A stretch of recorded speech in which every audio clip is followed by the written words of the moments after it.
BCB পরিচালক নাজমুল পদত্যাগ না করলে মাঠে নামবেন না ক্রিকেটাররা।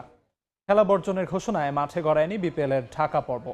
ম্যাচ শুরু করার দাবিতে স্টেডিয়ামের বাইরে রাস্তা অবরোধ করেছেন দর্শকরা। এই মুহূর্তে সেখানে আছেন সাজিদ মুস্তাহিদ, সরাসরি চলে যাচ্ছি তার কাছে।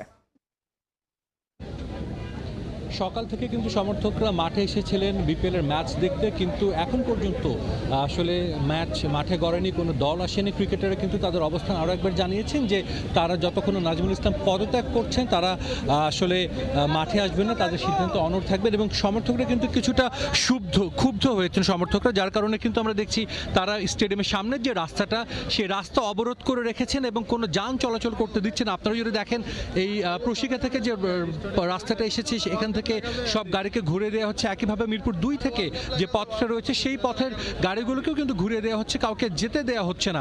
সমর্থকদের একটাই দাবি, তারা মাঠে খেলা দেখতে চান। তারা সকাল থেকে কেউ নোয়াখালী থেকে এসেছেন, অনেকে ঢাকার বাইরের আশপাশের জেলা থেকে এসেছেন বিপিএল এর শুধু ম্যাচ দেখার জন্য। তারা বলছেন তারা কেন ভুক্তভোগী হবেন, তারা কেন ম্যাচ দেখতে পারবেন না বা তাদেরকে কেন বঞ্চিত করা হবে। তাদের দাবি কিন্তু একেবারে যৌক্তিক, কারণ কালকে মধ্যরাতে ঠিক না, মানে বেশ রাত করে কিন্তু এই বর্জনের ঘোষণা দেওয়া হয়। তবে কিছুটা দায় ক্রিকেট বোর্ডকে দিতে হবে। ক্রিকেট বোর্ড কিন্তু কালকে রাতে এই বিষয়টা রিজলভ করতে পারতো, ক্রিকেটারদের সঙ্গে কথা বলে আলোচনা করে তারা ডিলে করেছে এবং ঠিক দুপুর 1টার সময় কিন্তু তারা আবার একটা মিটিংয়ে বসে। সেই মিটিংয়ের পর দীর্ঘ একটা প্রেস কনফারেন্স করেছেন ক্রিকেটাররা, কোয়াব, এবং তারা সব কিছুর ব্যাখ্যা দিয়েছেন। মুস্তাফিজকে নিয়ে তারা কেন ব্যাখ্যা দেননি এতদিন যখন তাকে আইপিএল থেকে বাদ দেওয়া হচ্ছে সেই বিষয়ে কিন্তু কথা বলেছেন। তবে যতটুকু আমরা জানতে পেরেছি যে ক্রিকেট বোর্ডের পরিচালক এম নাজমুল ইসলাম, যিনি একই সঙ্গে ফিনান্স কমিটির দায়িত্বে ছিলেন, ফিনান্স কমিটির চেয়ারম্যান হিসেবে তাকে সেই দায়িত্ব থেকে অব্যাহতি দেয়া হচ্ছে এবং একই সঙ্গে বিসিবির কোনো ধরনের কার্যক্রমে তাকে আসলে যুক্ত রাখা হচ্ছে না।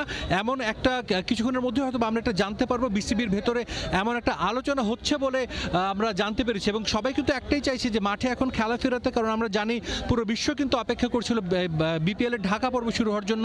আমরা জানি বিশ্বের অনেক প্রান্তেই কিন্তু বিপিএল এর ম্যাচ সম্প্রচার করা হয়। সবার কিন্তু প্রশ্ন একটাই যে কেন আজকে বিপিএল এর ম্যাচ সম্প্রচার করা হচ্ছে না। নোয়াখালী সমর্থকদের অনেক আধিক্য আমরা এখানে দেখতে পেয়েছি। আজকে নোয়াখালীর খেলা রয়েছে, মাঠে তাদের দল খুব একটা ভালো করতে না পারলেও কিন্তু নোয়াখালী সমর্থকরা এসেছিলেন আজ মাঠে দলকে সমর্থন দেওয়ার জন্য। তারা কিন্তু যার পর্যায়ে হতাশ। তবে অনেকে এখনো আশা করছেন, যেহেতু সন্ধ্যায় আরেকটি ম্যাচ রয়েছে সন্ধ্যা 6টার সময়, সেই ম্যাচটা কিন্তু সমর্থকরা এখনো চাচ্ছেন যে সেই ম্যাচটা যেন অন্তত মাঠে গড়ায় এবং তারা যেন ম্যাচ দেখে বাড়ি ফিরতে পারে। এবং একইভাবে একটা কথা বলতেই হয় যে বিসিবির জন্য কিন্তু একটা কঠিন সিদ্ধান্ত নিতে হবে, কারণ যেহেতু প্রথম ম্যাচটি আজকে মাঠে গড়ায়নি, তারা এই ম্যাচের পয়েন্ট ভাগাভাগি করে দেবেন, আবারও নতুন করে ম্যাচটি আয়োজন করবে, সেটাও কিন্তু একটা বড় সিদ্ধান্ত। সবকিছু মিলিয়ে ক্রিকেট বোর্ড এই মুহূর্তে কিছুটা আমরা বলতে পারি যে কিছুটা ব্যাকফুটে রয়েছে এবং